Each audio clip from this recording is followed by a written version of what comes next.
Assalamualaikum warahmatullahi wabarakatuh. Kami dari kelompok 5 akan mempresentasikan hasil diskusi kami yang berjudul Pedoman Ketentuan Pembiayaan yang beranggotakan saya sendiri, Jessica Angelia Jiki Sitorus, yang kedua, Nurus Saadah, yang ketiga, Tati Nur Triani.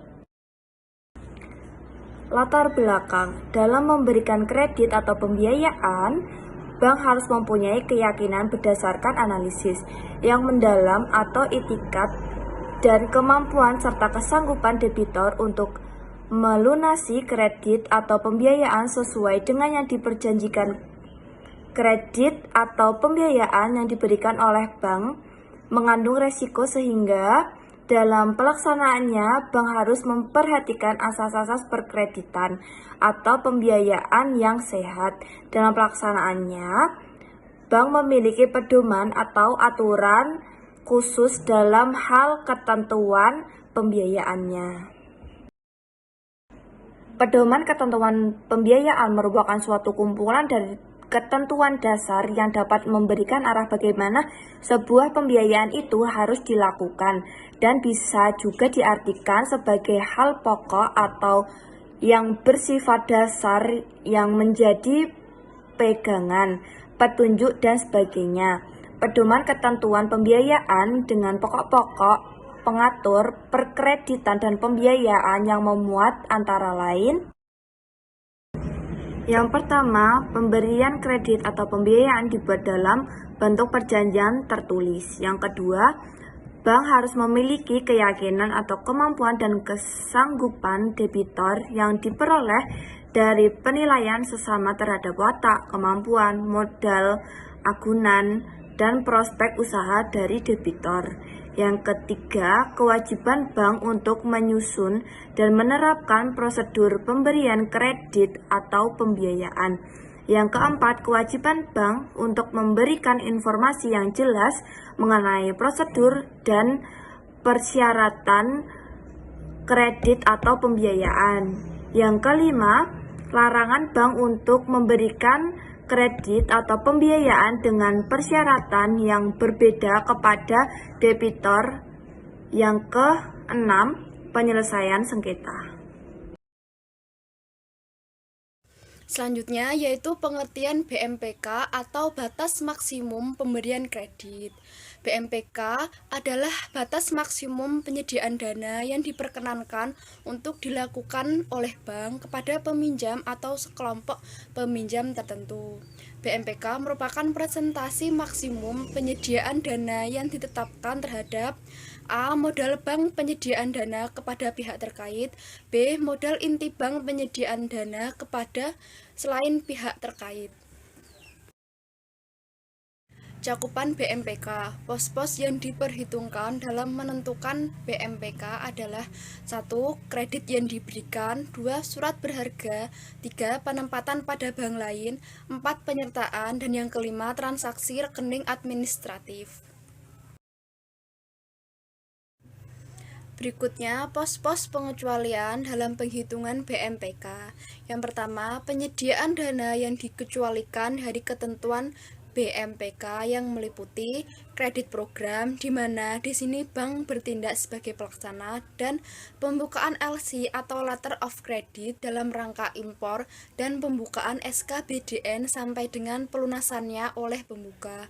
Yang kedua, penyediaan dana dikecualikan dari perhitungan BMPK tanpa batas waktu, yang meliputi A. Penanaman dana pada sertifikat Bank Indonesia dan surat hutang pemerintah Indonesia. B. Penanaman dana yang diterbitkan atau dijamin oleh pemerintah Indonesia atau dijamin oleh Bank Indonesia. Yang C. Penyertaan modal sementara pada perusahaan debitur untuk mengatasi kegagalan kredit. Yang D. Penyediaan dana yang dijamin oleh kas kolateral. Yang E. Penempatan dana antar bank yang dijamin oleh pemerintah selama bank tempat penempatan memenuhi syarat penjaminan. Yang F. Pengambilan wesel ekspor berjangka yang diterbitkan atas dasar letter of credit berjangka yang masih berlaku. Berikutnya penentuan BMPK. Yang pertama terkait perorangan, perusahaan badan yang mempunyai hubungan kepemilikan, hubungan kepengurusan atau hubungan keuangan dengan bank yang terdiri dari pemodal bank, pemegang saham, anggota dewan komisaris, anggota direksi, dan keluarga penentu BMPK. 2. Pihak tidak terkait perorangan, perusahaan badan yang tidak mempunyai hubungan kepemilikan, hubungan kepengurusan atau hubungan keuangan dengan bank. Loan to Deposit Ratio atau LDR merupakan perbandingan jumlah total penyaluran kredit terhadap total dana yang diterima.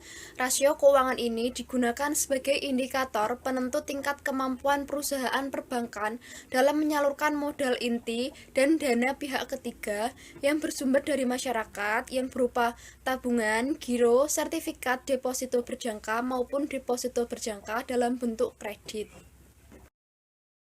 Fungsi LDR bank, yaitu A. Sebagai indikator kesehatan bank, B. Sebagai salah satu indikator standar evaluasi anchor bank atau bank jangkar. Untuk minimal LDR-nya sendiri itu ialah 50%. C. Sebagai determinan besar kecil giro wajib minimum atau GWM bank. D. Sebagai salah satu syarat keringanan pajak yang diberikan pada bank untuk melakukan merger. Kolektibilitas kredit. Kolektibilitas merupakan suatu klasifikasi status kualitas kredit berdasarkan faktor penilaian prospek usaha, kinerja debitur, dan kemampuan membayar biaya pokok, biaya bunga, dan biaya lainnya. Tujuan penetapan kolektibilitas kredit yaitu 1. Untuk mengetahui kualitas kredit, sehingga bank dapat mengantisipasi risiko kredit secara dini, karena risiko kredit dapat berpengaruh terhadap kelangsungan usaha bank. Kedua, untuk menetapkan tingkat cadangan potensi kerugian akibat kredit bermasalah. Kualitas kredit dapat ditentukan berdasarkan 3 parameter berikut. Parameter pertama yaitu prospek usaha, yang dapat dilihat dari A. Potensi pertumbuhan usaha, B. Kondisi pasar dan posisi dalam persaingan, C. Kualitas manajemen permasalahan tenaga kerja, dan D. Upaya yang dilakukan debitur dalam rangka memelihara lingkungan hidup. Parameter kedua yaitu kinerja debitur, yang dapat dilihat dari A. Perolehan laba, B. Struktur permodalan, C. Arus kas, dan D. Sensitivitas terhadap risiko pasar. Untuk parameter ketiga atau yang terakhir yaitu kemampuan membayar, yang dapat dilihat dari A. Ketepatan membayar biaya pokok dan biaya bunga, B. Ketersediaan dan keakuratan informasi keuangan debitur, C. Kelengkapan dokumentasi kredit, D. Kepatuhan terhadap perjanjian kredit, E. Kesesuaian penggunaan dana, dan F. Kewajaran sumber pembayaran kewajiban.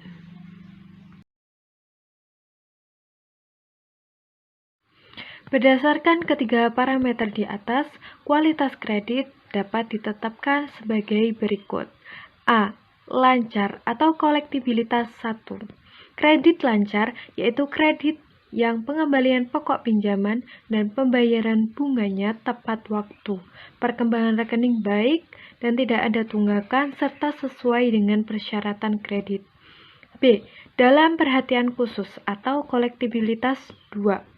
Apabila terdapat tunggakan pembayaran pokok dan bunga selama 1-90 hari. C. Kurang lancar atau kolektibilitas 3, yaitu pengembalian pokok pinjaman dan pembayaran bunganya terdapat tunggakan telah melampaui 90 hari sampai 120 hari dari waktu yang telah disepakati. D. Diragukan atau kolektibilitas 4, yaitu kredit yang pengembalian pokok dan pembayaran bunganya terdapat tunggakan yang telah melampaui 120 hari sampai 180 hari dari waktu yang telah disepakati. E. Macet atau kolektibilitas 5, yaitu kredit pengembalian pokok pinjaman dan pembayaran bunganya terdapat tunggakan telah melampaui 180 hari. Cukup sekian presentasi dari kelompok 5 mengenai pedoman ketentuan pembiayaan. Terima kasih kepada teman-teman semua yang sudah memperhatikan dan kepada Bu Meta yang telah memberikan kesempatan kepada kami untuk merepresentasikan hasil diskusi kami. Kurang lebihnya kami mohon maaf. Billahi fisabilil haq fastabiqul khairat. Wassalamualaikum warahmatullahi wabarakatuh.